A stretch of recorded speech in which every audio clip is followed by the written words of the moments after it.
Je vais pas être longue, hein. C'était juste pour vous accueillir et vous dire bonjour. Donc, c'est Antoine qui va faire le webinaire pendant 1 heure et demie. Donc, Antoine, il travaille avec ASK Alumni depuis déjà longtemps. On fait des ateliers en présentiel depuis déjà 2 ans. Là, c'est le deuxième webinaire qu'on fait. Donc, on a eu beaucoup, beaucoup de succès. Donc, je pense qu'il va y avoir d'autres dates qui vont être programmées. Je voulais juste m'excuser auprès de vous pour cette incompréhension au niveau de la date. Je me suis plantée sur l'invitation originale qui était le 9, alors qu'avec Antoine, on avait toujours prévu ça le 8. Voilà, écoutez, rien de spécial. Juste, est-ce que vous pourrez me dire, vous allez recevoir un petit questionnaire de satisfaction. Est-ce que vous pourrez me dire dessus ce que vous avez pensé de l'horaire? Parce qu'on est toujours un petit peu, je ne sais jamais trop. Donc, est-ce que ça vous convient, 13h, 14h30, le midi, plutôt l'après-midi, le soir? Enfin, si vous avez un avis là-dessus, ça nous aiderait pour la suite. Voilà, donc je ne vais pas rester pendant le webinaire, mais je voulais juste vous dire bonjour et puis je vous laisse avec Antoine. Parfait. Merci Alix. Donc, on va démarrer notre petit voyage dans le monde de LinkedIn. Donc, j'ai deux mots à vous dire. Donc, le premier mot, c'est bienvenue. Donc, bienvenue dans ce webinaire. Et le deuxième mot, c'est ravi. Voilà, je suis ravi de vous accueillir. On va faire un voyage intensif d'1 heure et demie dans le monde de LinkedIn en 2020. Et oui, ce n'est pas le monde de LinkedIn en 2017 ni en 2018, c'est LinkedIn en 2020, puisque les réseaux sociaux, ça change tout le temps et du coup, les pratiques aussi évoluent en permanence. Alors, ce que je vais faire, c'est faire une présentation du coup assez descendante en mode conférence masterclass. C'est une masterclass, donc la définition de la masterclass, c'est que c'est relativement descendant. Pendant grosso modo 1 heure et quart, et ça nous laissera un quart d'heure pour que vous puissiez poser des questions, voir des choses qu'on n'aurait pas vues ou approfondir des choses qu'on aurait vues et sur lesquelles vous souhaitez que je revienne. Donc, sans plus attendre, je vais partager mon écran. Je vais passer mon temps à naviguer entre d'une part, un PowerPoint, évidemment, que j'ai préparé, qui me sert de support pour structurer ma présentation. Mais l'essentiel de mon temps, évidemment, je vais le passer dans LinkedIn puisqu'il s'agit bien sûr de vous faire une démonstration en live de comment, voilà, le titre, il est assez explicite, je pense, c'est la routine idéale de LinkedIn en 2020 et non pas en 2018 puisque LinkedIn évolue en permanence. Et puis, il y a quelque chose de notable aussi que l'on peut dire, c'est que moi, ça fait 10 ans que j'anime des formations LinkedIn et que je fais du conseil dans les entreprises sur l'utilisation des réseaux sociaux, dans des boîtes aussi diversifiées que des banques, des boîtes comme Capgemini, des PME industrielles, des cabinets de conseil, des associations et autres. Donc, ça fait 10 ans que j'anime couramment des formations comme ça et il y a vraiment depuis 2-3 ans une explosion du nombre de Français qui ont un compte LinkedIn. Et on est aujourd'hui à pratiquement 20 millions de Français qui ont un compte LinkedIn. Et ce qui est intéressant, c'est que pendant très longtemps, les gens allaient sur LinkedIn, finalement, pas très souvent. Il y a plein de gens qui y allaient genre une fois par an ou aux 2 ans pour simplement mettre à jour leur profil, puisque historiquement, LinkedIn, fondamentalement, c'était ça. C'était avoir son CV sur Internet de manière un peu sympa pour être trouvé par des recruteurs. Sauf que ça, c'était en 2003, puisque le réseau social a été lancé en 2003. Et avec le temps, on voit que les usages se diversifient de plus en plus et se professionnalisent. Et pour vous donner un aperçu, j'anime beaucoup de formations auprès de forces de vente, comme on disait au XXe siècle, de gens qui font du développement commercial, mais aussi de plus en plus auprès d'équipes ressources humaines pour faire, comme on dit en bon latin, du sourcing de candidats, comment on les trouve et comment on les approche. Et c'est sûr qu'avec 20 millions de Français sur LinkedIn, on peut voir que ça devient un peu la norme, quoi. Comme on disait au XXe siècle que la télévision était mainstream, c'était la norme d'avoir la télé chez soi quand même. Et bien là, on peut dire que vraiment, dès lors qu'on a une carrière, que l'on travaille, que l'on est consultant ou à son compte, on est sur LinkedIn. C'était vrai pendant très longtemps quand on était dans le monde des services, mais de plus en plus de gens qui, par exemple, sont propriétaires d'un restaurant, utilisent également LinkedIn. Voilà, donc, d'ailleurs, ce qui est amusant et intéressant avec LinkedIn, je ne sais pas si vous avez remarqué, mais c'est le seul réseau social dont le nom fait directement référence à la notion de réseau, à la notion de connexion. Ben oui, parce que LinkedIn, normalement en anglais, ça s'écrit comme ça, hein, linked plus loin IN, et littéralement, ça veut dire en français relié à ou connecté à. Et en fait, c'est le seul réseau social dont le nom vraiment fait référence à cette idée de connexion. Ça n'est pas le cas pour les autres réseaux sociaux. Parce que Facebook, ça veut dire trombinoscope. Twitter, ça veut dire gazouiller, parce que tout tweet en anglais, c'est les oiseaux qui gazouillent. Hein. C'est pour ça que l'icône de Twitter, c'est un oiseau. Et Instagram, ça fait référence directement à la notion de cliché ou d'image. Et ce qui est intéressant avec LinkedIn, même si ça se Facebookise, hein, du point de vue de pas mal de gens, ça reste quand même le réseau social de la crédibilité du monde professionnel. C'est juste au cas où il me demanderait. Yes? Quelqu'un a une question? Nope? Alors, fermez vos micros, s'il vous plaît, si vous avez des conversations là où vous vous trouvez. Encore une fois, il y aura un quart d'heure en fin de webinaire pour que vous puissiez poser vos questions. Vous pouvez aussi les écrire dans le chat, hein, comme ça je pourrais les retrouver facilement et prendre le temps d'y répondre.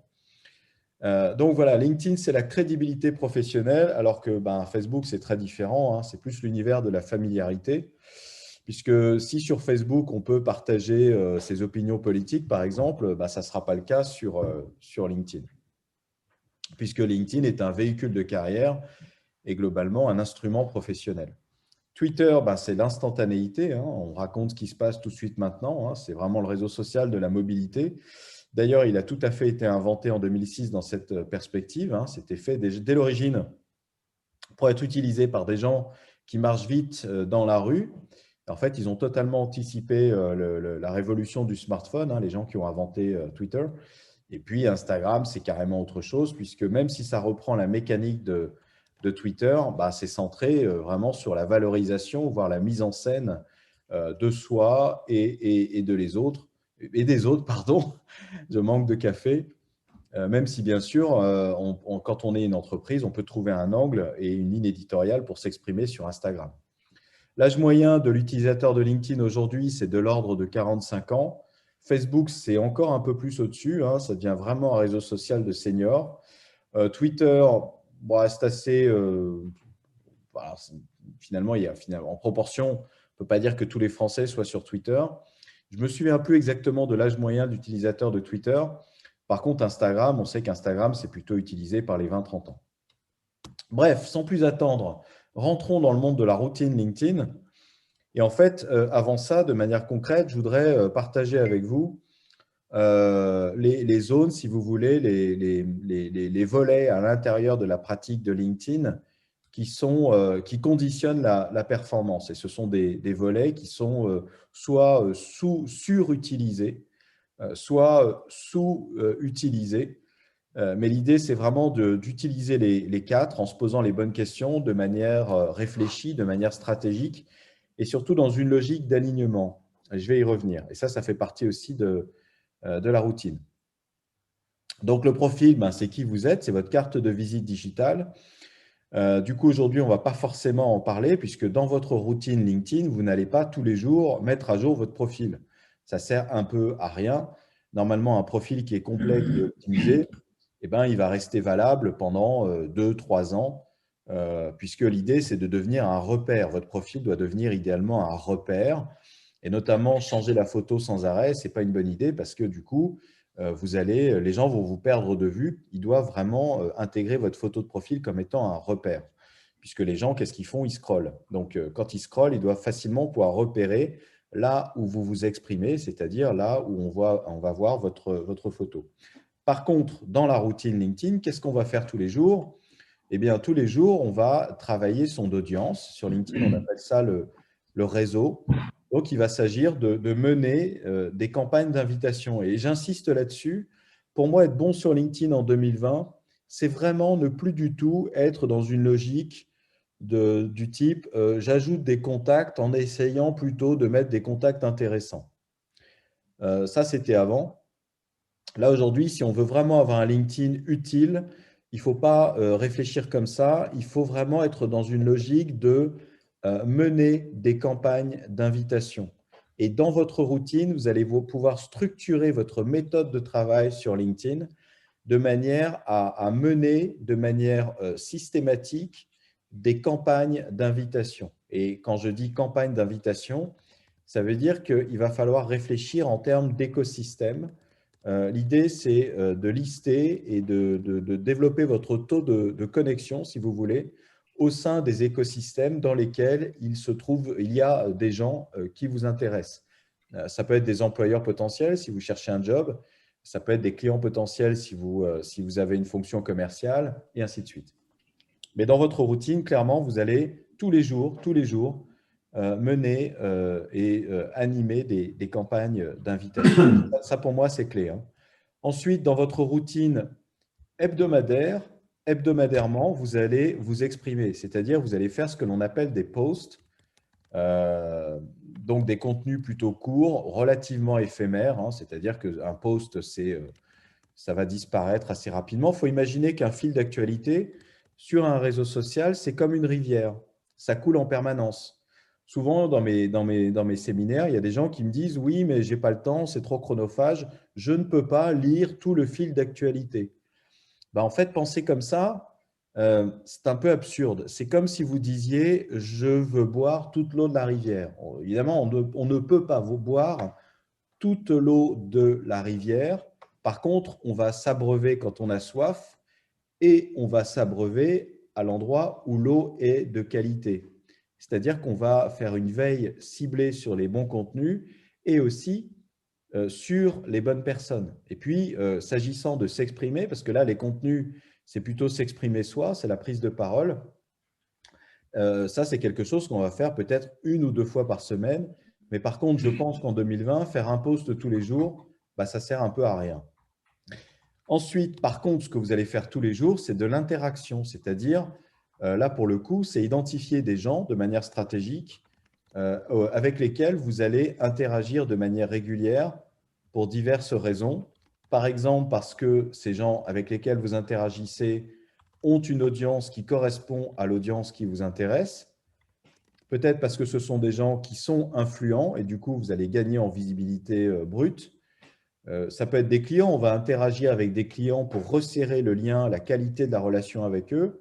On peut interagir avec des prospects également pour se faire remarquer et pour ramollir la carapace de manière à faciliter l'émergence de leads. Là, on est vraiment en train de parler de social selling pour le coup. Hein.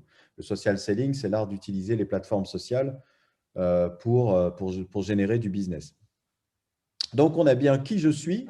Ça n'est pas dans votre routine ou alors votre routine annuelle, si vous voulez. Qui je connais directement et indirectement, ça, c'est dans votre routine quotidienne. Contenu, c'est la routine hebdomadaire. Oui, on va faire un post par semaine, mais pas n'importe comment, surtout pas n'importe comment. Et puis, on va interagir avec des gens. Alors là, pour le coup, tous les jours, oui, ça fait partie de votre routine quotidienne. D'accord ? Mais donc, si vous avez ces 4 volets, que vous faites des actions sur ces 4 dimensions de manière régulière en vous posant les bonnes questions, par exemple, qu'est-ce que je dois dire? Qu'est-ce qui fait sens par rapport à qui j'ai dans mes réseaux? Est-ce que j'interagis avec des gens qui font sens par rapport à la posture que je me donne dans mon profil? Et là aussi, par rapport aux personnes qui font partie de mes réseaux. Vous voyez, en fait, il y a une notion d'alignement. Souvent, les gens, les utilisateurs de LinkedIn, d'abord, ne font pas les 4 et puis oublient l'importance de l'alignement. Il faut être aligné. Je donne un exemple concret. Il n'y a pas très longtemps, dans un séminaire, c'était une boîte industrielle, et il y a un commercial dont la passion dans la vraie vie, c'est de collectionner des papillons. Voilà, c'est ça son truc. Dans sa vie privée, son hobby, c'est de collectionner des papillons. Mais sa vie professionnelle n'a strictement rien à voir. Eh bien, quand ce commercial, ce qu'il disait, c'est que sur LinkedIn, comme sa passion, c'est les papillons, régulièrement, il partage du contenu sur le fait de collectionner des papillons. Et il se disait, après tout, comme ça me rend original. Après tout, c'est moi, je suis authentique. Et puis, de toute façon, c'est mon LinkedIn à moi, donc je fais ce que je veux. D'accord? C'était ça sa posture. Donc, il utilisait beaucoup LinkedIn et il alimentait LinkedIn avec les ingrédients de sa passion, les papillons. Et un jour, il a raconté en séminaire qu'il visitait un de ses clients et le client l'a accueilli en lui demandant pourquoi il allait quitter sa boîte, pourquoi il partait. Pourquoi, voilà. Et le commercial lui a répondu, pourquoi vous me dites que je vais partir? Je n'ai pas du tout l'intention de quitter mon employeur actuel ou de changer de métier. Et le client lui aurait répondu, si j'imagine que vous allez partir, c'est parce qu'à chaque fois que je vais sur LinkedIn, je tombe sur des photos de papillons et c'est vous qui les publiez. Alors, qu'est-ce que je dois comprendre? Vous êtes en train de faire un burn-out, vous êtes en train de vivre une épiphanie et vous êtes en train de réaliser que votre vraie vocation, c'est les papillons.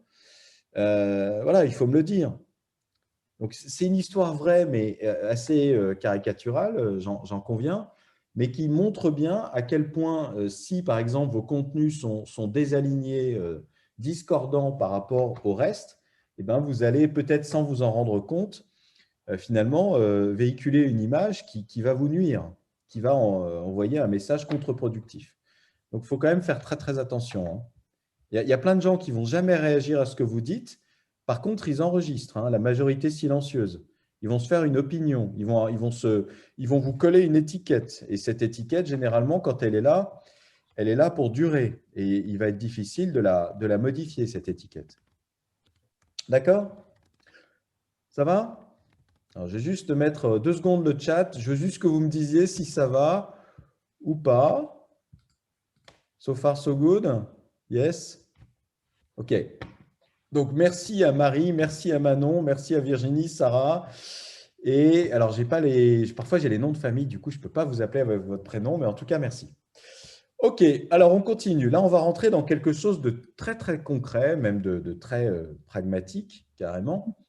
Je vais aller joyeusement avec un enthousiasme que je peine à dissimuler sur LinkedIn parce que je vais vous montrer comment moi, je structure vraiment mon espace de travail de manière à être vraiment efficace et à me forcer, si vous voulez, à suivre une routine qui sera systématique. Alors, attendez, je ne suis pas sûr que vous voyez mon écran LinkedIn. Je vais juste vérifier un truc. Paf. Normalement, ça marche. Voilà. Là, c'est bon. Je sais que vous voyez mon LinkedIn. Donc là, c'est la page d'accueil de LinkedIn. Hein, vous la reconnaissez.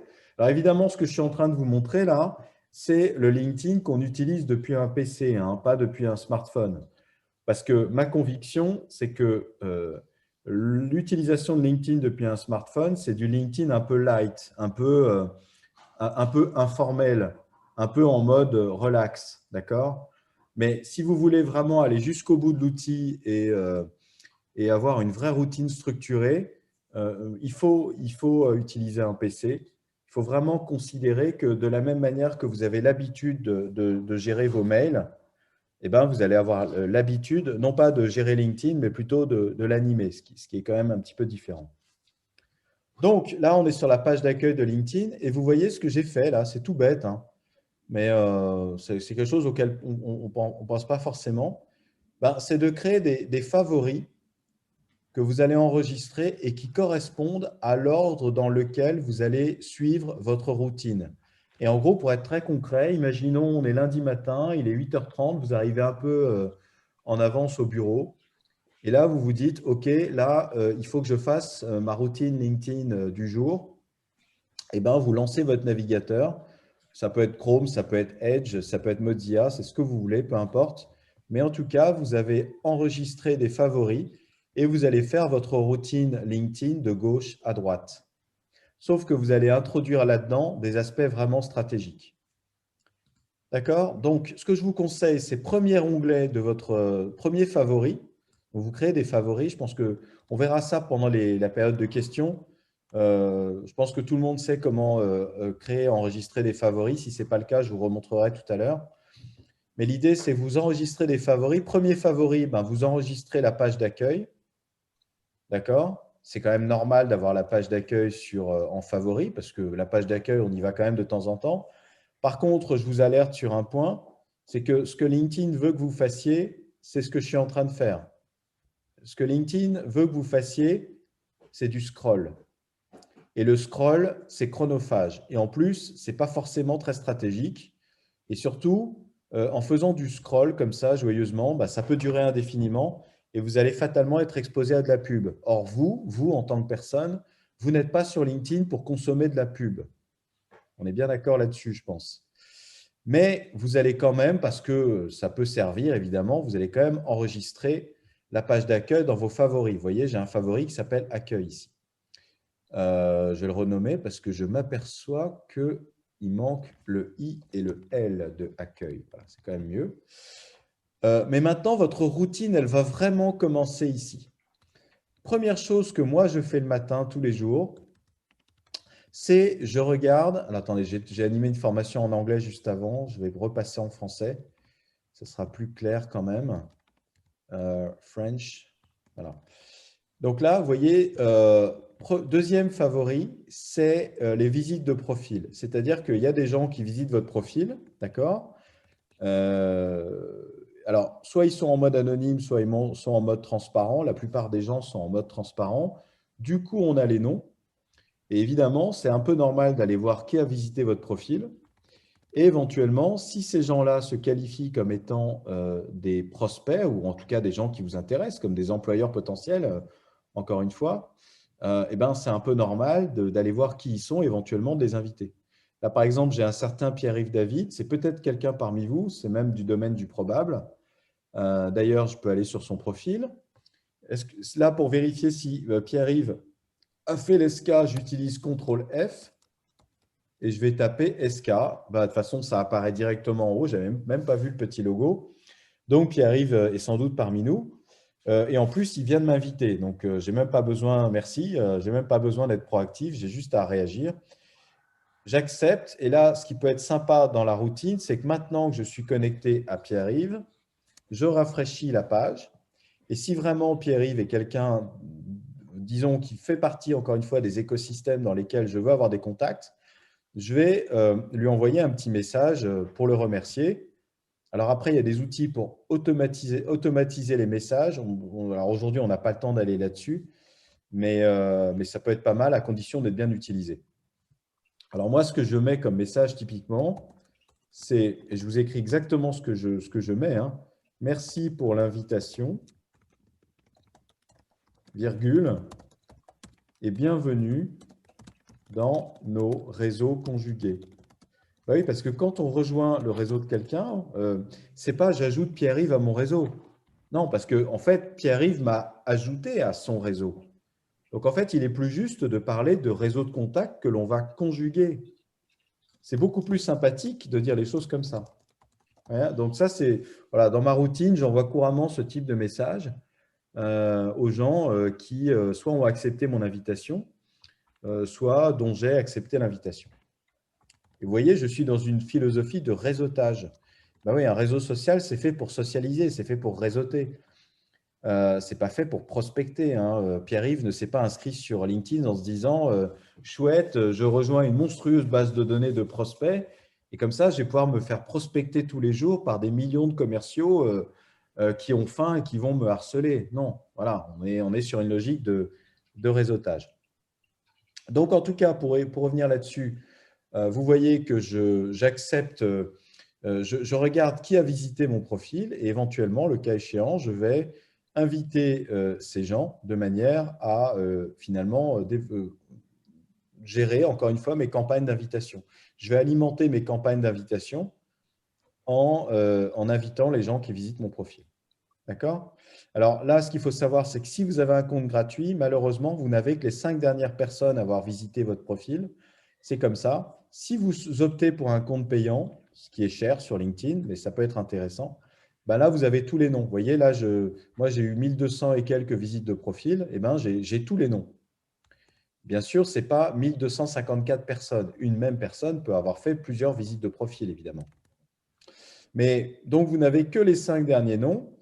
Mais il faut savoir qu'en moyenne, les gens en France ont 1 à 2 visites de profil par jour. Donc, si vous allez là tous les jours, ben, vous aurez tous les noms. Et donc, vous n'avez pas besoin d'un compte payant. Logique. D'accord? Mais il faut y aller tous les jours. Ça fait partie de votre routine. Ensuite, deuxième espace de la routine, c'est les notifications.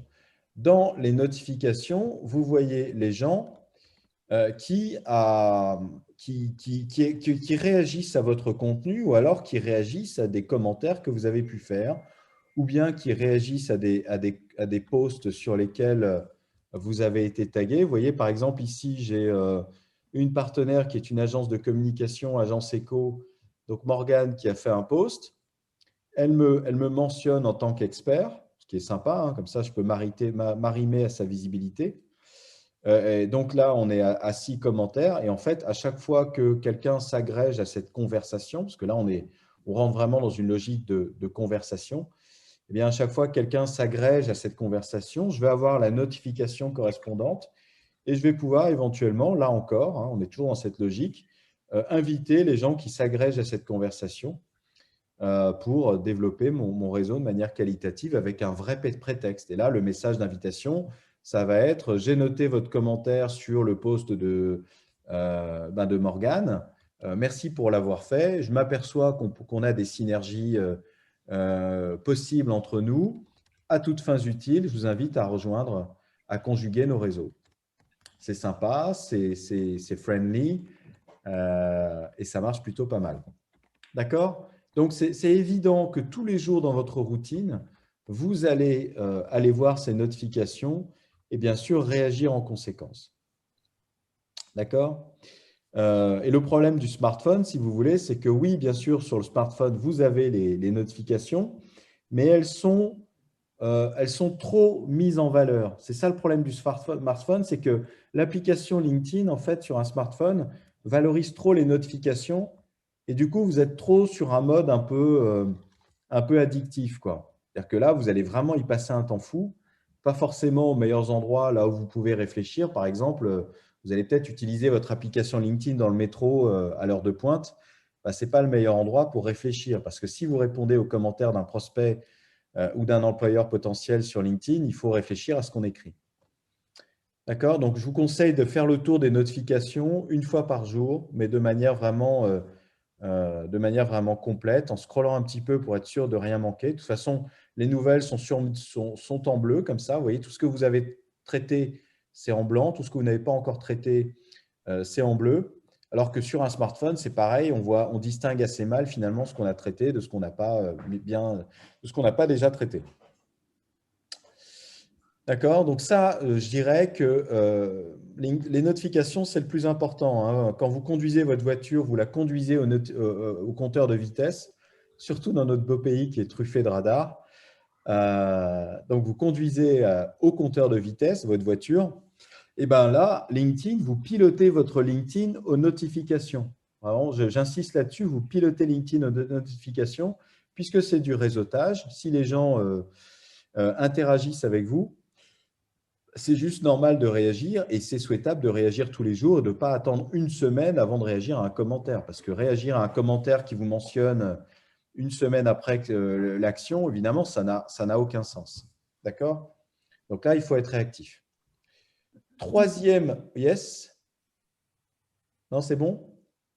Encore une fois, il y aura la plage de questions, à la fin. Donc, troisième étape de votre routine, évidemment, c'est la messagerie qu'on accède ici. C'est juste normal, évidemment, c'est juste normal d'aller voir ces messages tous les jours.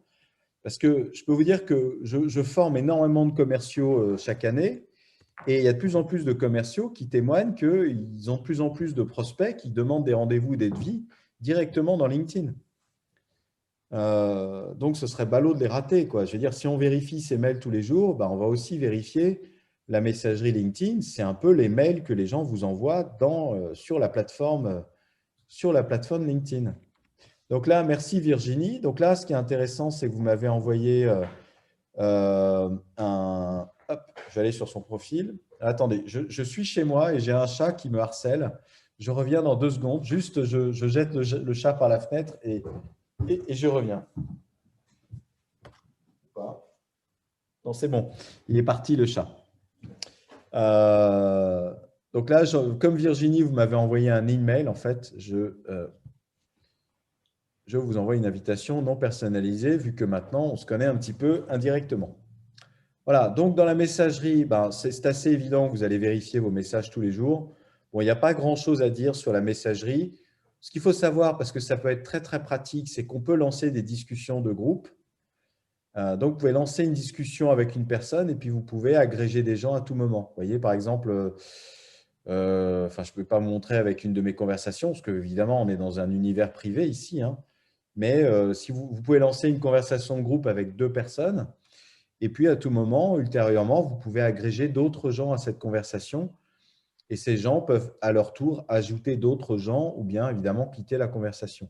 Là, on est vraiment dans une logique qui se rapproche de ce qu'on a sur Messenger, par exemple. Atelier de la Gazelle des Sables, bonjour. Alors, n'oubliez pas de fermer votre micro si vous répondez au téléphone. Attendez. Hop. Je vais juste afficher la liste des participants pour pouvoir fermer le micro si jamais. Ok, je continue. Donc, la messagerie, ça fait partie de votre routine, évidemment. Bon, là, c'est relativement simple. Il n'y a pas grand-chose à en dire, d'accord? Ah non, on était ici, messagerie. Voilà. Et alors, là où vraiment on peut marquer des points en efficacité, c'est de faire un truc qui est vraiment, enfin, ce genre de choses auxquelles on ne pense pas. Moi-même, je n'y ai pas pensé pendant des années. C'est d'enregistrer en favori des recherches très ciblées de contacts. Du coup, ça me permet de vous faire une démonstration de comment fonctionne le moteur de recherche de manière vraiment poussée. Et ça, moi, je suis toujours frappé de voir à quel point on ne sait pas utiliser vraiment le moteur de recherche sur LinkedIn, alors même que c'est clairement le gros avantage de ce réseau social. Donc, mettons que je cherche à développer mes contacts au sein des anciens diplômés de l'ESCA sur une ville comme Lyon, par exemple. D'accord? Donc, là, je vais aller dans le recherche avancée. Je clique dans recherche, mais je ne tape rien. Je fais Enter. Et là, je clique sur tous les filtres. Et là, je suis dans le vrai moteur de recherche de LinkedIn qui comprend 15 filtres de recherche. Et en fait, on peut conjuguer tout ça pour arriver à des recherches, mais alors franchement chirurgicales. Et tout ça en mode gratuit. Vous n'avez pas besoin d'un LinkedIn payant pour utiliser ça. Et vous y avez accès aussi depuis votre smartphone. Par contre, franchement, faire des recherches un peu sophistiquées sur un smartphone, c'est galère. Là, vous êtes quand même vachement mieux. C'est plus clair. Donc, j'ai dit que je voulais me connecter à des gens qui ont fait l'ESCA. Logique, hein, je vais dans École et avec un enthousiasme, là encore non dissimulé, je choisis l'ESCA. Ça me permet de voir que des gens qui ont fait l'ESCA, on en a 22 000 sur LinkedIn. Maintenant, j'ai dit que je veux des gens qui sont actuellement à Lyon. D'accord, paf. Du coup, je ne vais pas être chauvin, je vais faire Lyon et périphérie, paf. Et là, on passe de 22 000 à 659. Maintenant, je veux des gens qui ont fait l'ESCA et qui sont dans une entreprise donnée. Je vais dans entreprise actuelle et je vais taper Orange, par exemple. Alors, est-ce qu'il y a des gens chez Orange qui ont fait l'ESCA à Lyon? J'en sais rien, on va vérifier ensemble. Oui, j'en ai un. Merci Jean-François. Mais du coup, ça ne me va pas pour la démonstration que je veux vous faire. Non, mettons que je veuille me connecter à des décideurs, sur Lyon qui ont fait l'ESCA. Dans titre, je vais taper je vais utiliser ce qu'on appelle des opérateurs booléens. C'est un langage. Ah, t'es dommage. D'accord, donc je vais taper quelque chose comme directeur hors directrice hors responsable. Le hors, c'est un booléen et ça me permet de dire à LinkedIn que je veux les gens qui, dans le titre de leur fonction actuelle, ont l'une ou l'autre de ces propositions. Si vous voulez, ce sont des variantes en fait. Donc là, si je fais ça, j'en ai donc 84. D'accord? Donc là, j'ai 84 personnes qui se qualifient à ma requête. Ils ont fait l'ESCA. Ils sont sur Lyon et Lyon et périphérie. Et dans leur titre du job actuel, ils sont soit directeurs, soit directrices, soit responsables. Après, je peux m'amuser. Je peux faire PDG, or, entre guillemets, président. Avec le I, ce sera mieux. Directeur. générale. Alors, évidemment, vous me direz, ouais, mais il faudrait faire aussi présidente, directrice générale. Le problème, c'est qu'il faut savoir que dans chacun de ces champs, on ne peut pas mettre plus de 5 booléens. Et en fait, les booléens, c'est and, or ou not. Donc, and, c'est pour on veut les deux ou les trois. Hein. On peut faire, par exemple, marketing and digital and communication. Donc, je veux les gens qui ont les trois. Not, c'est pour exclure. Par exemple, si je veux des gens qui ne sont pas dans le marketing, je vais faire not, entre guillemets, entre parenthèses, marketing, hors communication, fermer la parenthèse. Et ainsi de suite. Mais je ne peux pas mettre plus de 5 or ou not ou and dans chacun des champs qui sont des champs de saisie libre que vous voyez à l'écran. Donc là, on va voir s'il y a beaucoup de PDG qui ont fait l'ESCA à Lyon. Ben non, on est toujours à 84. Mais ce que je voulais vous montrer d'utile dans la routine, c'est qu'une fois qu'on est là, une fois qu'on se dit « yes, j'ai bien calibré ma recherche » et ce sont vraiment les gens de l'écosystème dans lequel je veux avoir des contacts sur LinkedIn, des relations sur LinkedIn, une fois que j'ai ça, rien ne m'empêche d'enregistrer cette requête dans un favori. Donc, je vais ajouter cet onglet au favori parce que vous voyez, ce qu'il faut comprendre, c'est que ça, en fait, ce que vous avez sous les yeux, c'est une page web. Et qui dit page web dit URL, c'est-à-dire adresse Internet. Donc, il y a bien une URL qui correspond à cette requête. Donc, je peux sauvegarder cette URL, si vous voulez, dans un favori. Hop, je le fais. Et je vais l'appeler, alors c'est limité en nombre de caractères, ça dépend de votre navigateur, mais je vais l'appeler SK Big Boss Lyon. Voilà, par exemple, paf. SK Big Boss Lyon. Maintenant, vous voyez que c'est dans mes favoris. Et là, je vais placer ce favori au bon endroit dans ma routine. Et comme ça, dans ma routine LinkedIn, après avoir vérifié mes messages et avoir répondu, avec un enthousiasme là encore intact, je vais visiter ce favori. Vous voyez qu'il suffit que je clique sur le favori pour que, pouf, automatiquement, ça déclenche la recherche associée puisque finalement, je mets l'URL que j'ai sauvegardée, quoi. Et donc là, je vais mener des campagnes d'invitation et je vais chercher à me connecter à un maximum de ces gens que j'ai choisis comme faisant partie d'un écosystème qui m'intéresse. D'accord? Et sur ces gens que je vais inviter, je vais concocter un message d'invitation spécifique, adapté pour cet écosystème.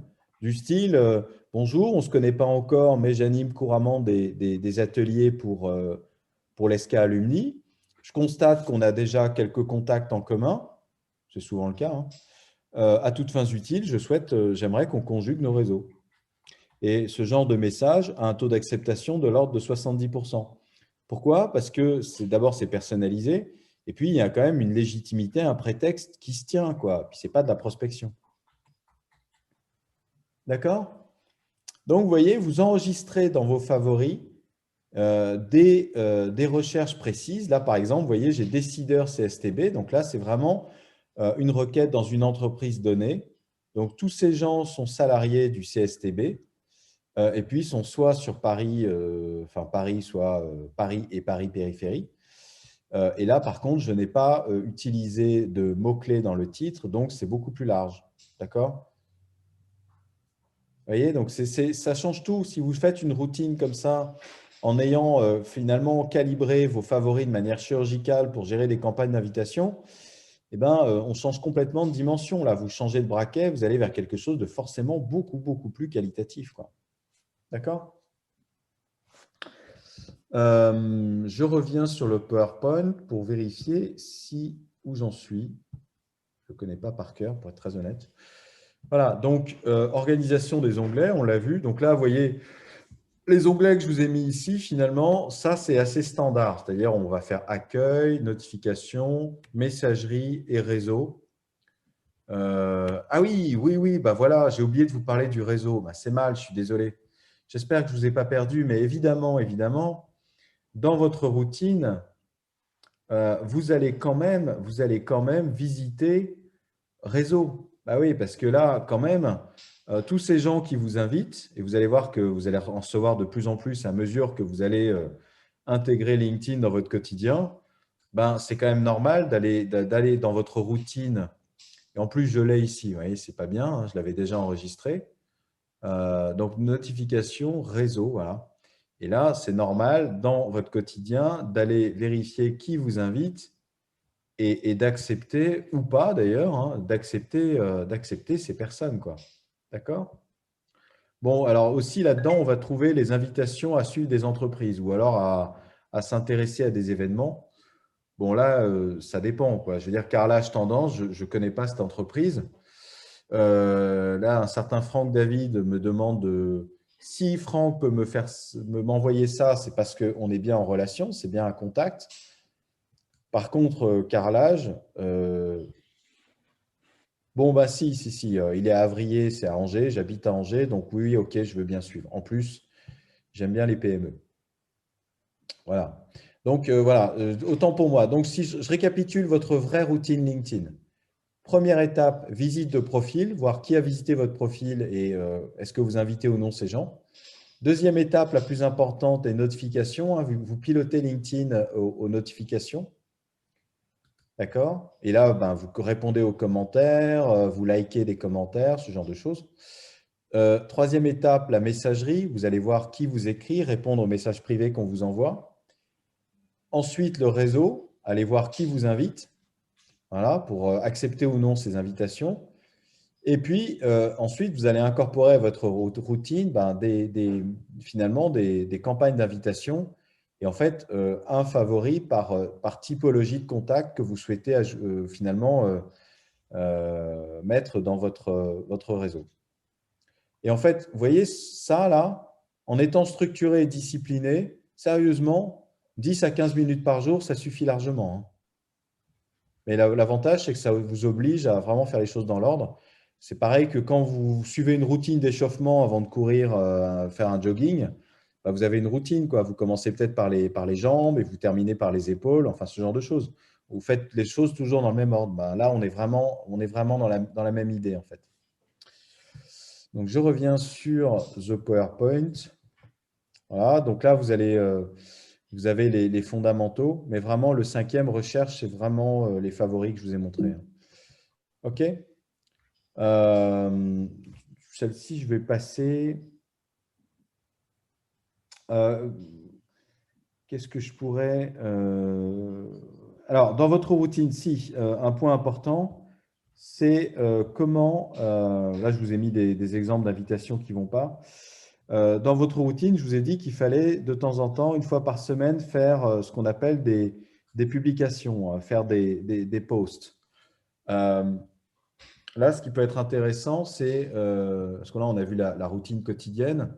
Ensuite, on va parler de la routine hebdomadaire, donc comment faire des posts. Donc, là, c'est pareil, la plupart des gens, enfin, on a tous tendance à faire des posts qui, en réalité, ne sont pas très efficaces parce qu'on active des mécaniques dans LinkedIn que l'algorithme valorise assez peu. Il faut bien comprendre que quand vous composez un post ici, et alors là, vous avez 1300 caractères disponibles. En fonction de la manière avec laquelle vous allez l'écrire, en fonction de la richesse des ingrédients que vous allez mettre, et bien, dès lors que vous allez cliquer sur « Publier », il y a une intelligence artificielle, en fait, un algorithme qui va analyser votre petite recette de cuisine, votre recette de post, et qui va, déjà à cette étape-ci, qui prend une fraction de seconde, décider d'une première audience qui sera susceptible de voir votre post. D'une manière générale, c'est plutôt vos relations proches qui vont voir le post. Si, par exemple, il y a un monsieur ou madame Durand qui commente souvent ce que vous publiez, monsieur ou madame Durand fera sans doute partie de cette première audience qui verra votre post. Ensuite, l'algorithme va regarder comment monsieur ou madame Durand réagit. Est-ce qu'il clique? Est-ce qu'il passe du temps à lire le post? Est-ce qu'il scrolle sur le post pour tout lire? Le temps qu'on y passe est mesuré. Et puis, est-ce que monsieur et madame Durand réagit au post? Il faut savoir que l'algorithme valorise beaucoup plus le fait de commenter que le fait de simplement réagir. Donc, quand vous faites un post, le but du jeu, si vous voulez, c'est de trouver le moyen de faire en sorte qu'il y ait un maximum de gens qui sont influents, qui réagissent vite et qui réagissent sous forme de commentaires. Si personne ne réagit ou si les gens réagissent à retardement, mais simplement en cliquant sur « j'aime », l'algorithme va en déduire que finalement votre post est peu qualitatif et donc va en tuer la portée. À l'inverse, si vous avez plein de gens qui sont hystériques, qui réagissent tout de suite en écrivant des commentaires de 12 lignes, alors là, l'intelligence artificielle de LinkedIn va se dire que si les gens réagissent comme ça et aussi vite, c'est bien parce que intrinsèquement votre post est qualitatif. Et du coup, cet algorithme va décider d'en augmenter la portée. Et c'est comme ça qu'on a des posts qui peuvent vivre plusieurs jours, voire plusieurs semaines. Par exemple, je vais vous montrer un exemple très concret. On va aller voir l'activité d'un certain Vincent Bernard, qui est un chef d'entreprise du Choletais, à Cholet. Hein, moi, je suis localisé à Angers, hein, pour info. Et alors, Vincent, je le connais un peu parce qu'il a fait partie d'une formation du CJD que j'ai animée l'année dernière, Centre des jeunes dirigeants. Et alors, il a fait état, il y a quelques semaines, et il m'a tenu au courant d'un post qu'il a fait qui a connu vraiment une trajectoire assez spectaculaire. Alors, vous voyez, je suis sur l'activité de Vincent, donc je clique sur ses posts pour voir vraiment ce que lui a publié ou simplement ce qu'il a partagé. Alors que si je clique sur toute l'activité, là, je vais voir aussi les likes, par exemple, ou les commentaires. Si je clique sur post, je vais voir vraiment les partages et les posts en tant que tels. Donc, Vincent est relativement actif, hein, on le voit, mais si je scrolle suffisamment longtemps, je vais tomber sur le post de la mort qui tue, si j'ose dire, qui a connu une trajectoire complètement dingue il y a de ça quelques mois pendant le confinement. Alors, vous voyez, on va y arriver parce que il n'était pas si actif et on va trouver ce post. Voilà, c'est celui-ci que je voulais vous montrer. Donc, c'est un post que Vincent a fait au mois d'avril, si je ne m'abuse. Et vous notez que ce post a généré la bagatelle de 8489 réactions. Réactions, c'est soit j'aime, soit j'applaudis, soit j'adore, soit je trouve ça instructif, soit je trouve ça intéressant. Donc, il y a 8489 réactions. Du coup, c'est bien 8489 personnes, puisque moi, Antoine, je ne peux pas liker plusieurs fois son post. Hein. Je like ou je ne like pas. Hein. Et puis, 876 commentaires. Et la dernière fois que Vincent m'a partagé ses stats, il était à quelque chose comme 500 000 vues. 500 000 vues sur un post qui lui a coûté rien du tout. Et ce qui est rigolo, c'est que quand il a fait ce post, Vincent, il ne l'a pas fait dans une logique de « je veux avoir un maximum de vues ». En fait, il a poussé un coup de gueule. Hein. Vincent, il dirige une entreprise dans le monde du textile et il a voulu aider pendant le confinement en fabriquant des masques. Et en fait, il n'a pas réussi à écouler ses masques. Et du coup, il s'est retrouvé avec un stock de dingue sur les bras alors que ça lui a coûté cher. Et en fait, ce qui est intéressant, c'est que vraiment, ce post a connu vraiment une trajectoire de réaction régulière, soutenue et qui ne s'est pas essoufflé ou qui a mis énormément de temps à s'essouffler. Et donc, on comprend bien que l'algorithme qui surveille ce qui se passe sur un post donné a vu que ça continuait à vivre, a vu que les gens continuent à commenter, à discuter entre eux dans le fil de commentaires. Et donc, la portée du post a sans cesse été maintenue, voire développée. C'est ça qui permet d'avoir un nombre de vues complètement dingue. Et c'est ça le truc, c'est que quand vous faites un post, donc encore une fois, ça fait partie de votre routine, mais de votre routine hebdomadaire. Moi, je ne fais plus de posts 2 ou 3 fois par semaine, j'en fais qu'un en fait. Donc, un de mes posts qui a bien marché récemment, c'est celui-ci. Donc là, il a généré 17 000 vues avec, pour vous donner une idée, 85 réactions et 90 commentaires. On est très, très loin de la performance du post qu'on a vu avant avec Vincent Bernard. Mais par contre, ce que je voulais vous montrer, c'est que je l'écris d'une manière particulière, le post. Et alors, je ne dis pas que c'est parfait ce que je fais, mais globalement, ici, vous avez une manière, en tout cas en 2020, qui fonctionne bien, en tout cas, pour avoir des vues. du point de vue de l'algorithme. Alors, qu'est-ce qu'il faut faire? C'est quoi les ingrédients d'un post qui fonctionne pas mal? Eh ben, le premier truc, c'est d'avoir une accroche. C'est-à-dire, parce que les gens qui vont voir le post sur le mur, et surtout s'ils sont sur un smartphone, ils vont voir que les 2 premières lignes. Ils ne vont pas tout voir.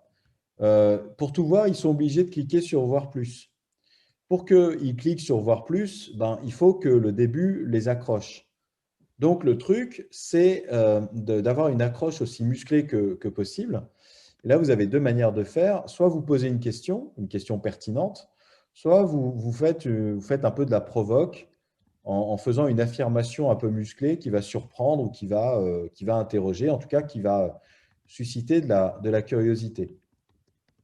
Et là, je vous invite à utiliser un style assez direct, assez informel, assez familier. Il ne faut pas tomber dans les trucs un peu trop corpo ou un peu trop convenus et encore moins trop clichés. Donc, vous faites une accroche comme ça et puis ensuite, vous développez votre texte. Et là, le truc, c'est qu'en fait, il faut se dire qu'on écrit de manière verticale. On n'écrit pas comme on écrit un article sur un blog où on écrit un post de manière verticale. Ça se passe dans la verticalité. Ça veut dire qu'en fait, on va plus ou moins mettre une idée par ligne. On va faire des paragraphes ultra courts, une idée par ligne. On va vraiment structurer son texte de manière logique, de manière à ce que même debout dans le métro, il soit facile à lire et à comprendre. Donc, on va aérer, on va sauter des lignes et puis on va structurer les idées de manière vraiment logique. Vous voyez, d'accord? Là, par exemple, d'abord, j'explique ce que c'est. OK, et ensuite, je vais loin, je rentre dans le détail. C'est-à-dire que là, j'ai une logique un peu en entonnoir. Je commence par le truc très large, expliquer en gros ce que c'est. Et puis ensuite, j'affine dans l'explication de ce que c'est que la curation. Donc, en fait, c'est faire de la veille sur Internet, hein, en gros. Et puis, je termine en donnant carrément des outils. Quels sont les meilleurs outils de curation en 2020? Vous voyez, c'est vraiment une logique en entonnoir. Je ne déroule pas les idées de manière non réfléchie. Il y a vraiment une structure, une hiérarchie dans les idées, hein. Donc là, j'essaie d'être constructif en donnant des trucs utiles. Et là, ce qui est vraiment important, c'est que je tague des gens. Je mentionne des gens. Je mentionne des gens dont je sais qu'ils vont comprendre pourquoi je les tague et dont je sais aussi qu'ils vont avoir envie de réagir. Et je sais qu'ils vont avoir envie de réagir parce qu'en réalité, j'ai un deal avec eux. J'ai un accord tacite, une sorte de partenariat informel avec ces gens qui est quelque chose comme je te gratte le dos, tu me grattes le dos. C'est-à-dire Alexandre Durin, par exemple, il fait partie de mon pod. En fait, on appelle ça un pod, POD, hein, une sorte de groupe de personnes qui sont d'accord pour se coopter. Et donc, Alexandre, quand je le tag, il va rentrer dans la conversation et quand il me tag, je vais rentrer dans sa conversation. Pourquoi je fais ça? Parce que Alexandre dirige une boîte qui est tout à fait complémentaire à ce que je fais. Donc, on a intérêt à se mentionner l'un l'autre puisqu'on ne se fait pas directement concurrence. Je peux même vous dire que je commercialise sa plateforme, en fait, qui est une plateforme de ce qu'on appelle de employee advocacy, enfin des programmes ambassadeurs. D'accord? Et Alexandre fait partie de mon pod parce qu'il est sympa. Déjà, c'est une bonne raison. Je l'aime bien, ce gars-là. En plus, il est brillant, mais aussi de manière un peu plus, je dirais, calculée. C'est parce que l'ami Alexandre, il a vachement de contacts, en fait. Voilà, il a 12 000 contacts. Donc, quand j'amène l'ami Alexandre à commenter mon post, ce que ça veut dire, c'est qu'une partie des contacts d'Alexandre vont être susceptibles de voir mon post puisque Alexandre le commente. Donc, en fait, je permets à Alexandre de faire en quelque sorte du squat de visibilité, mais en même temps, c'est cool pour Alexandre, mais c'est cool pour moi aussi, parce que moi aussi, quelque part, je squatte la visibilité d'Alexandre. Vous voyez, on va arrimer comme ça des gens qui sont influents de manière à augmenter sa visibilité, encore là, dans les bons écosystèmes. Alexandre, il a un écosystème de directeur marketing, directeur et directrice marketing et digital. Ça m'intéresse vachement, en fait. Et ainsi de suite. Jean-Pascal Mollet, lui, il est coach de vente. Il fait de l'efficacité commerciale, ce que je ne fais plus depuis 10 ans. Je faisais beaucoup ça dans les années 2000. mais plus maintenant, enfin plus vraiment, à la marge, disons. Et Jean-Pascal, il a 87 000 abonnés. Donc, quand Jean-Pascal joue le jeu, c'est jackpot, quoi. Je tag aussi « Je suis Stéphane et j'agis avec brio » parce que c'est un gars extrêmement brillant que j'aime beaucoup. Et quand il écrit des commentaires, ben, il y a du fond, quoi. Donc, il en a sous le pied. Donc, ça m'intéresse vachement que Stéphane rentre dans des conversations. En plus, il est marrant. Regardez comment il a optimisé son profil. Son prénom, dans la case prénom, il a écrit « Je suis Stéphane ». Et dans la case nom de famille, il a écrit « Et j'agis avec brio ». Franchement, c'est malin hein, pour un gars qui s'appelle Stéphane Brio. Moi, j'aime bien. je trouve ça juste assez génial. Donc voilà, ce que je suis en train de vous dire, c'est que dans votre routine, il faut absolument enfin absolument, bien sûr, ce n'est pas une obligation, hein, mais si vous voulez que LinkedIn vraiment fonctionne, ce qui va être déterminant, c'est d'avoir l'habitude de mentionner des gens dans votre post et de déterminer finement qui vous souhaitez mentionner. Bien sûr, si vous taguez des gens qui ne sont pas influents ou qui sont que des éleveurs de poneys en Irlande, oui, vous allez avoir de la visibilité, mais pas forcément là où ça vous est utile. Et du coup, soyons fous, j'utilise un outil que je vais vous présenter. Et là, vous allez peut-être hurler en disant « bah non, tu vas trop loin, c'est insupportable, on n'en peut plus, arrête ça ». Mais enfin, c'est l'idée d'avoir une méthode. Donc, je vais vous partager tout à fait autre chose. Je vais vous partager un fichier Excel. Alors, on est d'accord, les fichiers Excel, ce n'est pas très sexy. N'empêche que ça peut être rudement pratique. Et là, ce que vous êtes en train de voir, c'est un fichier Excel que je vous conseille d'utiliser. Attendez, il y a le chat qui recommence. Et en fait, le principe de ce fichier Excel, si vous voulez, alors Excel, vous pouvez utiliser d'autres outils. Hein, vous pouvez utiliser, moi, j'aime beaucoup Trello, par exemple, mais je ne veux pas trop rentrer dans les outils comme ça, un peu exotiques. Tout le monde connaît Excel, ça marche super bien, on peut en faire ce qu'on veut. Mais l'idée de cet outil, finalement, c'est de lister les gens dont vous pensez qu'interagir avec eux fait sens. D'accord ? Vous allez interagir avec des clients pour resserrer le lien avec eux, pour montrer que vous réseautez avec eux et donc ils vont vous trouver encore plus sympa. Vous allez interagir avec des prospects pour vous faire remarquer. Si vous êtes dans la com, vous allez interagir avec des journalistes pour qu'ils pensent à vous pour écrire des articles. Ça peut être des collègues, des ambassadeurs internes, bien sûr. Et pourquoi pas des concurrents, hein, s'ils ont finalement des contacts qui sont les mêmes que ceux qui vous intéressent. Donc, vous voyez, vous faites une liste de peut-être 10, 20, maximum 30 contacts. Et là, carrément, soyons fous, vous décidez que tous les lundis, vous allez interagir avec 5 contacts, le mardi, c'est d'autres, et ainsi de suite. Et là, vous allez me dire que c'est quand même disons que c'est être plus catholique que le pape, mais je peux vous dire que quand vous le faites pour de vrai, de manière systématique dans votre routine, et qu'en plus, ce sont des gens qui sont influents et qui sont implantés vraiment dans les bons écosystèmes qui vous intéressent, là même où vous avez beaucoup de contacts, je peux vous dire que ça change vraiment la donne. D'accord ? D'ailleurs, je peux vous le prouver. Je vais vous faire une petite démonstration explicite pour vous montrer à quel point il y a une corrélation amusante dans LinkedIn. Donc, je retourne sur le post que j'avais fait, pouf pouf, et ici, on voit que j'ai eu 17 000 vues. Okay ? Là, si je clique sur les stats, je ne vais pas avoir le nom des gens, il ne faut pas déconner non plus, hein. Mais par contre, je vais avoir là où sont ces gens. C'est assez rigolo. Bon, ce n'est pas très utile en fait, hein, mais ça donne des indications. Donc là, je vois que j'ai eu des vues surtout à Paris et puis à Angers. Et puis là, c'est plus intéressant. Je vois que j'ai eu surtout des vues à la Banque Pop et puis aussi chez Capgemini. Hein, vous voyez, il y a quand même une dominante ici. Hein. D'accord ? Et ce que je voulais vous montrer, c'est ça. C'est que si je vais dans le moteur de recherche avancé, d'accord, et que je coche premier, donc là, je dis à LinkedIn, sors-moi la liste de mes relations, donc les contacts directs, eh bien, je vais voir que j'ai 16 000 résultats, hein, c'est effectivement ça. Et là, si je clique sur tous les filtres, vous voyez, les résultats ici sont classés par ordre décroissant d'occurrence. C'est-à-dire que là, LinkedIn me dit que sur les 16 000, eh ben, j'en ai plutôt plus chez Capgemini qu'au sein de la Banque Pop. Et vous constatez qu'il y a une corrélation. C'est-à-dire que là où on a vu qu'il y avait le plus de vues, eh ben, comme par hasard, c'est là où j'ai le plus grand nombre de contacts. Donc, on voit bien qu'il y a une corrélation entre la densité des contacts que vous avez dans un écosystème donné et là où se trouvent les vues de vos posts.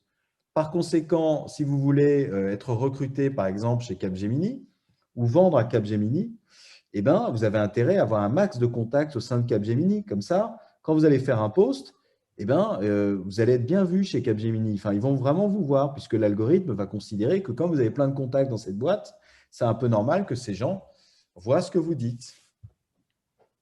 Et c'est ça que les gens qu'on a tendance à oublier sur LinkedIn, c'est à quel point il existe une corrélation entre la composition du carnet d'adresses et la visibilité. Et que travailler les publications sans creuser suffisamment la question du réseau, donc du carnet d'adresses et donc des écosystèmes, eh ben, c'est un peu passé à côté, quoi. Et c'est juste dommage. D'accord? Donc, si je reviens sur le post, pour terminer là-dessus, hein, encore une fois, je suis dans la routine hebdomadaire, hein, parce qu'un post par semaine, franchement, ça suffit en fait. Hein. Parce que plus vous faites des posts souvent, plus LinkedIn va en diminuer la portée.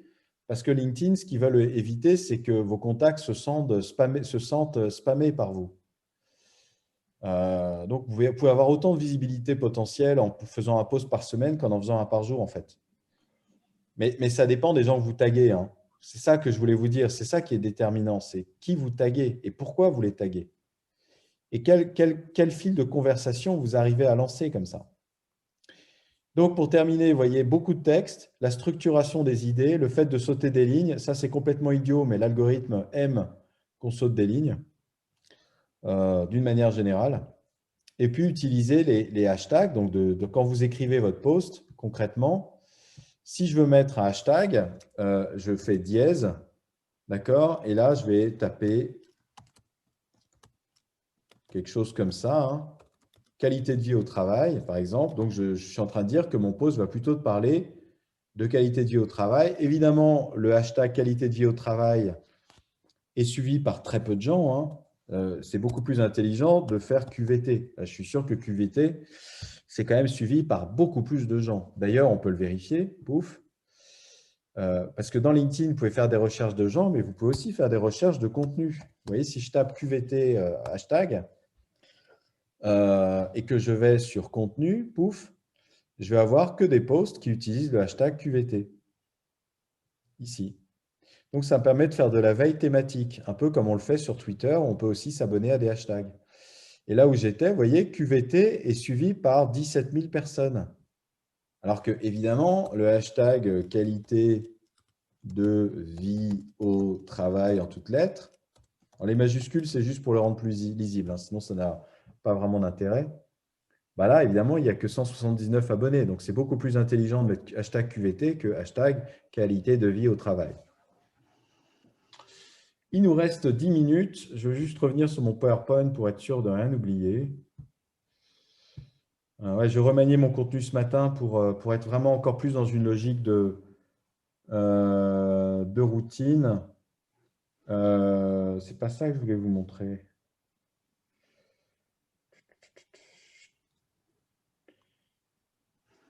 Ouais, si, un petit peu de théorie quand même pour terminer.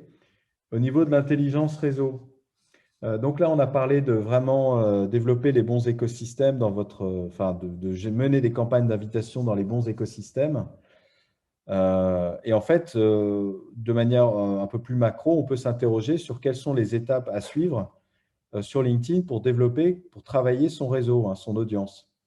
En fait, l'idée, c'est qu'il faut se désinhiber et surtout, il faut se dire que quand on développe son réseau, eh ben, on doit suivre 3 étapes. La première étape, c'est de se connecter à des gens qu'on connaît dans les écosystèmes connus. Ben, c'est juste normal, quand on démarre sur LinkedIn, de se connecter à des collègues ou à des anciens collègues ou à des clients qu'on connaît bien, etc. Donc, forcément, c'est des gens qu'on connaît dans le monde réel et du coup, ils bossent dans les écosystèmes que l'on connaît aussi. Donc, c'est normal de faire ça. Ce serait juste idiot de ne pas le faire. Par contre, si on fait que ça, évidemment, on ne va pas très loin parce qu'en vrai, là, on a 200, 300 contacts en moyenne, mais pas beaucoup plus. Du coup, il faut aller plus loin. Aller plus loin, c'est toujours raisonner en termes d'écosystème connu, mais cette fois-ci, se connecter à des gens qu'on ne connaît pas en vrai. C'est ce que j'exposais plus tôt dans LinkedIn. Il faut être connecté à un maximum de gens dans une même entreprise pour développer sa visibilité dans cet écosystème. Donc, chez Capgemini, je ne me connecte pas que à la personne qui signe ma proposition au RH. Non, non, non. Je me connecte finalement à un maximum de gens chez Capgemini, surtout plutôt des influenceurs, des gens qui se servent de LinkedIn. Et comme ça, par ricochet, en interagissant avec ces gens-là, je vais vraiment être très visible, hein. Et puis, troisième étape, et c'est assez logique, je vais passer au contact inconnu dans les écosystèmes inconnus.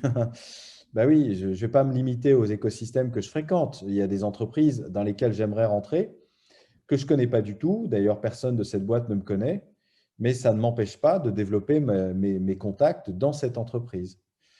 Donc là, je vais commencer par des contacts un petit peu subalternes pour mettre le pied dans la porte. Et petit à petit, je vais remonter vers les vrais décideurs et je vais pouvoir légitimer mon invitation en disant que, par exemple, on a déjà 15 contacts en commun dans votre entreprise, dont Madame Durand et Monsieur Trucmuche.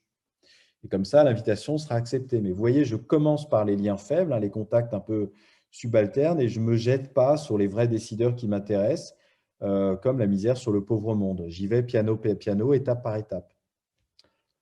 Mais en tout cas, vous voyez, il y a cette notion d'écosystème et puis de gens que je connais, puis que je ne connais pas. Et c'est sûr que si on fait que l'étape 1, en fait, on ne fait que dupliquer dans le digital le carnet d'adresses que l'on a dans le monde réel. Et du coup, ben, le digital n'a plus vraiment de valeur ajoutée. Sous forme de matrice, ça nous donne ça. On a donc un axe je ne connais pas, la personne. Et puis un axe je ne connais pas, l'écosystème. D'accord ? Et qu'est-ce qu'on a tous tendance à faire sur LinkedIn ? Eh bien, on a tendance à faire ça. On a tendance à raisonner en camp de base. Et donc, on n'a pas beaucoup de contacts et plutôt des contacts dans les écosystèmes que l'on connaît. On a tous tendance à faire ça. Mais à un moment donné, si on veut vraiment avoir un LinkedIn qui fonctionne, surtout en 2020, où de plus en plus de gens sont sur LinkedIn, il faut faire ça. Il faut y aller, il faut se désinhiber. Et c'est comme ça qu'on développe un réseau d'influence. Ce sont des écosystèmes inconnus et des contacts inconnus, mais là encore, j'insiste, dans des écosystèmes que l'on a choisis.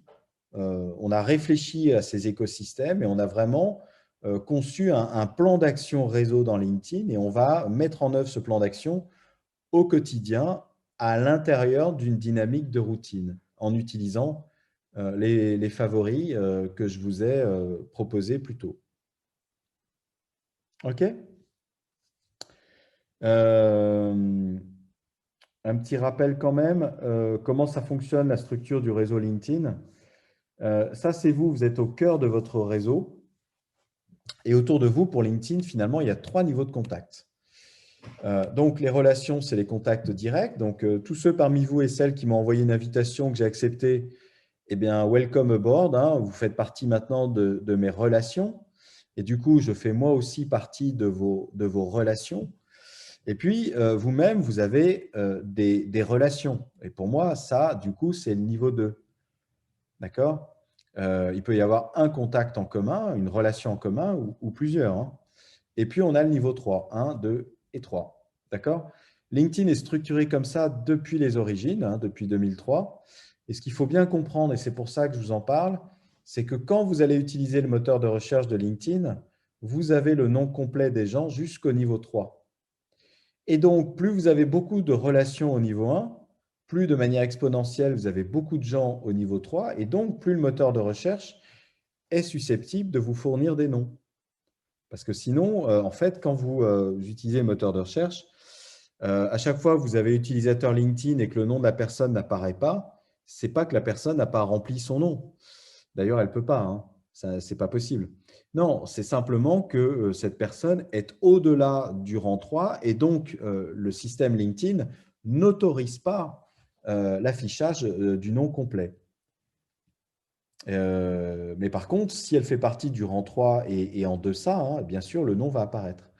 Moi, par exemple, là, je n'ai pas le temps de faire la démo, mais si je m'amuse à chercher des noms de cow-boys au Texas, eh ben, j'ai plein de noms parce que avec mon réseau de 15 000 relations, eh ben, j'ai une portée, j'ai un radar LinkedIn. Il faut voir que LinkedIn, c'est une sorte de super radar. Eh ben, mon radar LinkedIn me permet d'identifier des gens qui sont, qui sont réellement des cow-boys au Texas. Alors même que je n'ai rien à voir avec ce métier-là et en termes de géographie, ce n'est pas ça non plus, quoi. Alors, c'est un exemple un peu caricatural, hein, parce qu'évidemment, je ne développe pas des contacts dans les écosystèmes qui sont proches des cow-boys au Texas. Mais indirectement, quand même, j'arrive à avoir des noms de cow-boys au Texas. J'arrive au terme de ce que je voulais vous montrer. Alors, je pourrais vous en parler pendant des heures et des heures. Là, j'ai vraiment essayé d'être aussi d'abord pragmatique et introduire autant de stratégies que possible. Je vous propose de rentrer dans la période de questions-réponses. Et du coup, vous pouvez ouvrir votre micro et le chat aussi, c'est comme vous voulez, pour poser vos questions. Là, je vois que vous êtes 20, donc vous pouvez réouvrir votre micro et poser des questions. C'est qui veut y aller?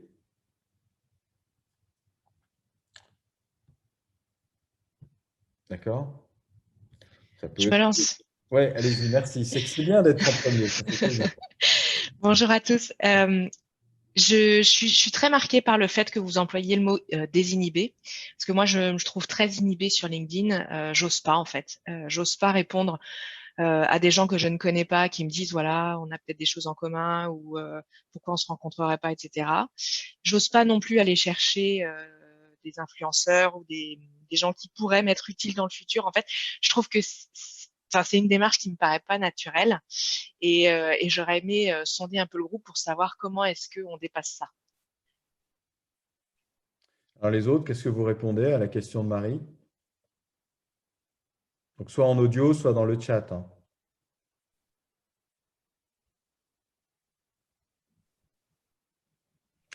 Non? Personne n'a d'avis là-dessus? Si, bonjour à tous. J'aurais Allez-y. tendance à dire que c'est un peu comme les vélos, c'est en pratiquant qu'on prend de plus en plus de plaisir. Donc je pense que c'est réussir à avoir un petit peu à démarrer, faire 2-3 pas concrets et voir à un moment donné quelles conséquences et effets bénéfiques on peut en retirer. Oui, C'est parce se que la lancer, quoi. question, c'est qu'est-ce qu'on risque? Voilà. Si vous tombez sur quelqu'un qui a un comportement désagréable, eh ben, vous le virez. Vous pouvez même le bloquer. Vous savez faire ça? Moi, pas. Ok. Vous voulez que je vous montre comment on bloque quelqu'un? Mettons que je me connecte à Marie, par exemple, hypothèse de travail, d'accord? Et là, je m'aperçois que Marie, elle met des bêtises sur LinkedIn ou alors elle me harcèle avec des messages privés désagréables. C'est juste un exemple, hein. C'est quoi votre nom de famille, Marie? Bretodeau, Breutaudeau. Ok. Donc là, alors du coup, on n'est pas encore connecté, hein. Du Ah, coup, c'est pas moi. Ça, c'est ah oui, Marina. pardon. Je me disais, tiens, avocate. D'accord. Alors, vous avez… Deuxième Yes. ligne, ouais. OK. Donc là, ce qu'on va faire, si vous le voulez bien, c'est je vous envoie une invite. Non, ouais. Je vous envoie une invite, vous l'acceptez. Et puis ensuite, vous Ouais. pouvez tirer de votre réseau si vous voulez, bien sûr. Donc maintenant qu'on se connaît, je ne personnalise pas, mais je pourrais très bien cliquer sur ajouter une note et écrire en 300 caractères pourquoi je pense que se connecter serait une bonne idée. Donc, paf, je vous invite. Du coup, vous allez trouver un petit 1 dans réseau ici. Je rafraîchis. Voilà.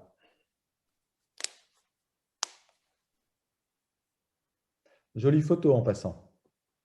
Merci. Ça vient pas. Alors, rafraîchissez encore, ça va finir par arriver.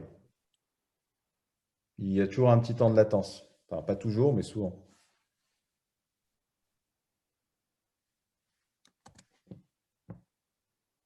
Donc, vous allez avoir une alerte ici, une pastille ici, réseau. Ouais. Ah, ça y est. Je pense Avec que le c'est 1. lui qui est arrivé. Voilà, donc cliquez sur accepter.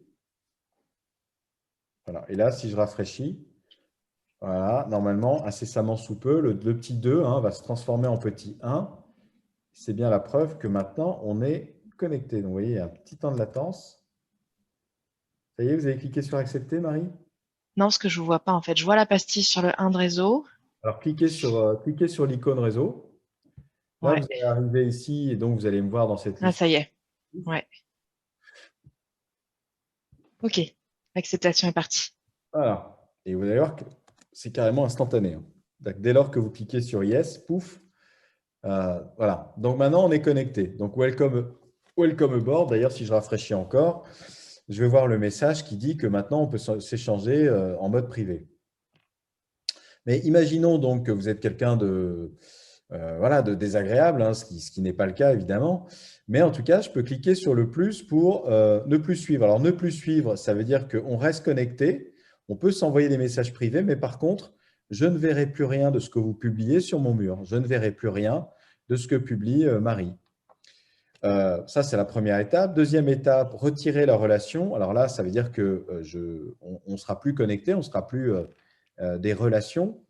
Et puis, je peux pousser le bouchon jusqu'à bloquer. Et là, si on bloque quelqu'un, ce quelqu'un disparaît totalement de LinkedIn et c'est bilatéral. C'est-à-dire que je n'existe plus pour vous, vous n'existez plus pour moi. Donc, on peut toujours faire ça. Donc, en fait, il n'y a pas tellement de risques. Hein. Puis, les gens sont quand même relativement civilisés sur LinkedIn. Hein.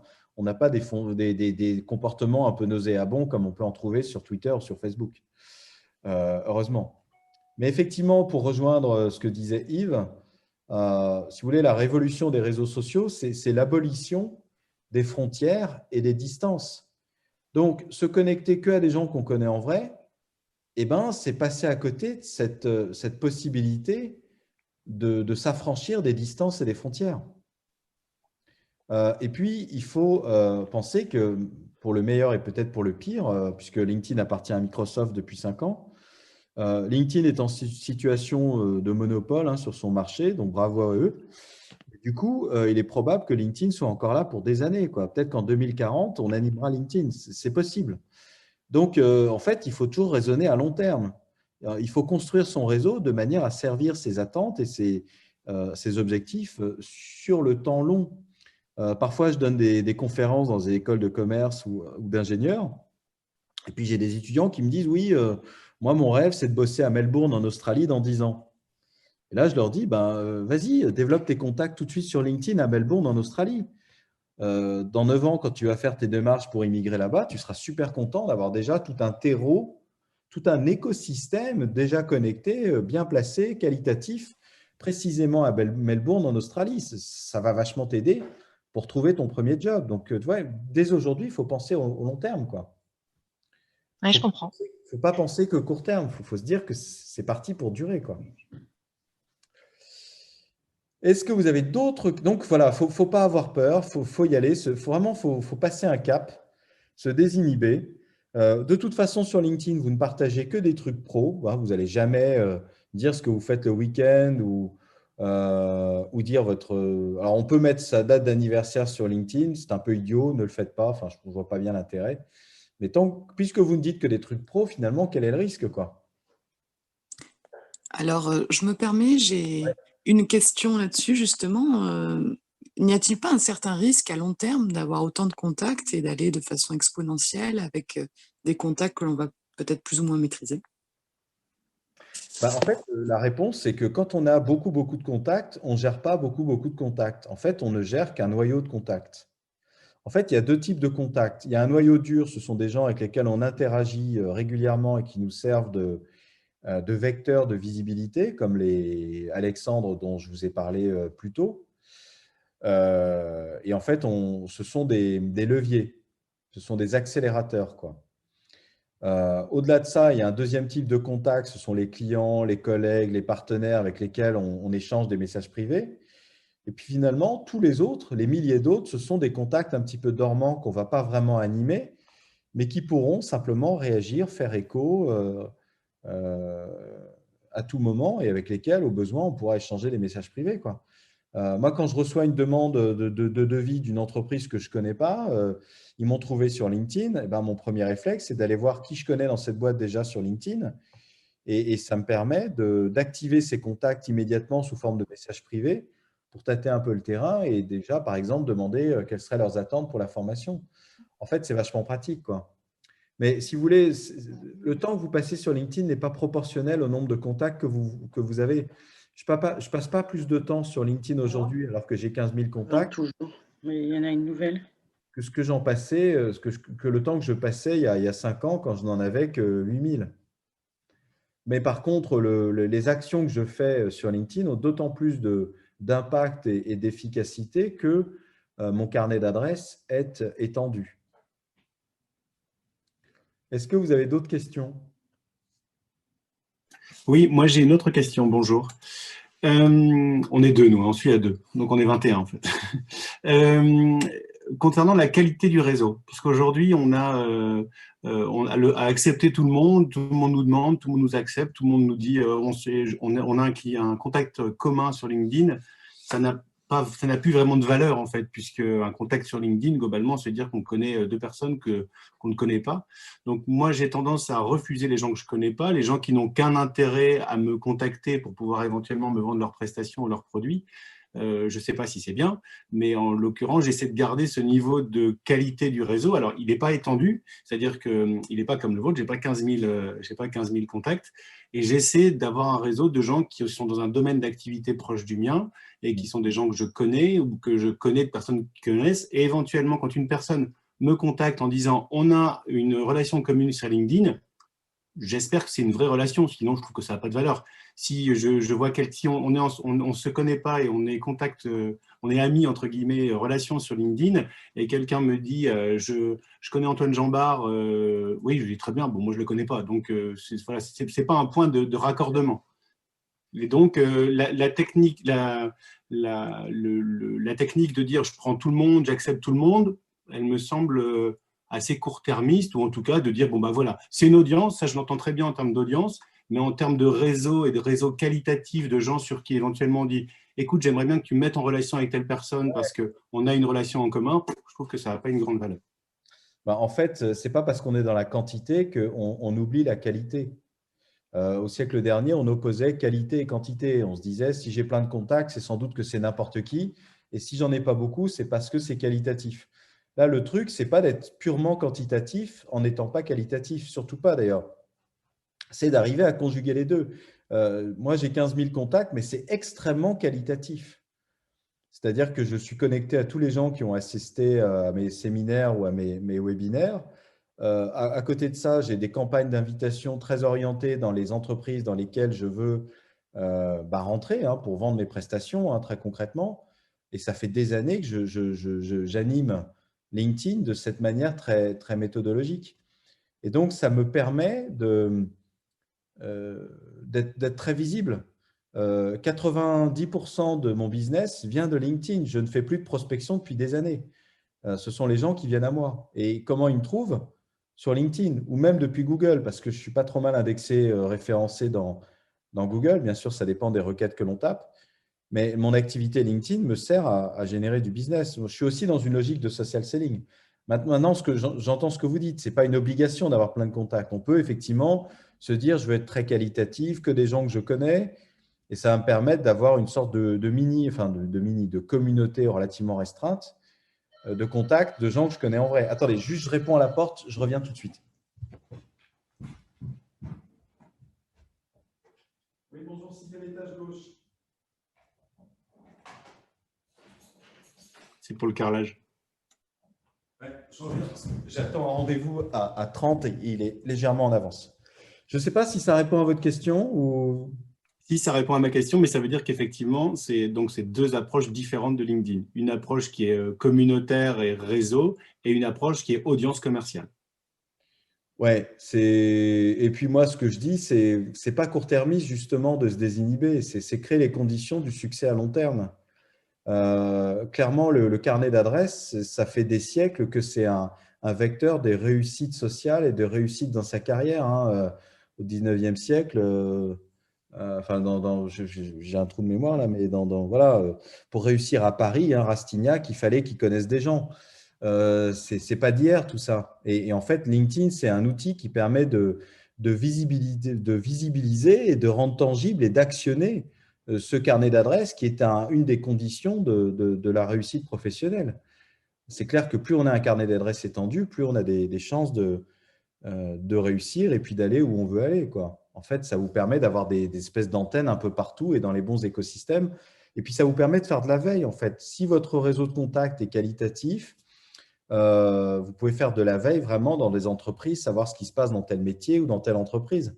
Et simplement pour faire de la veille qualitative, tout ça est quand même très, très précieux, hein. D'ailleurs, je n'en ai pas parlé, mais dans votre routine sur LinkedIn, vous pouvez très bien avoir une logique de veille aussi. Simplement, comme sur Twitter, il y a énormément de gens sur Twitter qui ne tweetent jamais, ils font juste de la veille. Mais c'est vrai que Twitter est un formidable outil de veille quand on sait s'en servir. Il nous reste 3 minutes. Est-ce que vous avez d'autres questions?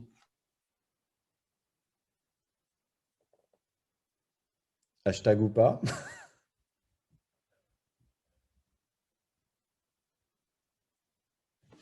Nope, ni dans la messagerie.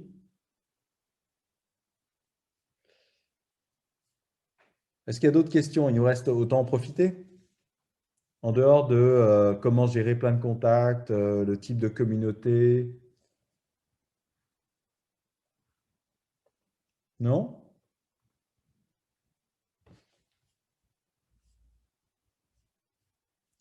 Ok. Bon.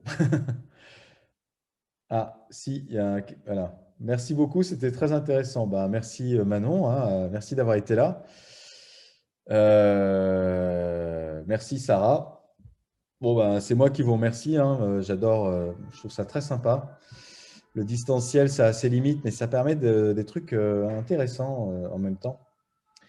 Alix qui est revenu, est-ce que tu as un mot de la fin à apporter, hashtag ou pas, point d'interrogation? Bonjour, rebonjour à tout le monde. Non, bah, écoute, non, j'ai rien de plus à ajouter. Si vous avez eu la réponse à vos questions, tant mieux. Voilà, je pense qu'on va en refaire pour toucher encore plus d'audience. Et puis, si vous avez des idées de webinaires qui pourraient vous intéresser, n'hésitez pas à me les envoyer pour que je puisse les mettre en place si jamais vous avez des idées intéressantes qui peuvent le faire. Absolument. Voilà. Ok, bah écoutez, je vous remercie. Et puis, bah en fait, on est connecté sur LinkedIn maintenant. Donc, si vous avez des questions, quoi que ce soit, ben, je ne suis pas très loin. Et puis, si vous voulez me sortir de votre réseau, bah, vous savez comment faire si vous le souhaitez, évidemment. Ok, bah écoutez, merci beaucoup. Et puis, voilà, bah, il reste 1 minute. D'habitude, c'est… Bon, bah donc il n'y a pas d'autres questions. Bah écoutez, je vais donc rendre l'antenne, comme on dit, hein, enfin, comme on disait au siècle dernier. Et puis aussi, vous souhaiter une très, très bonne journée.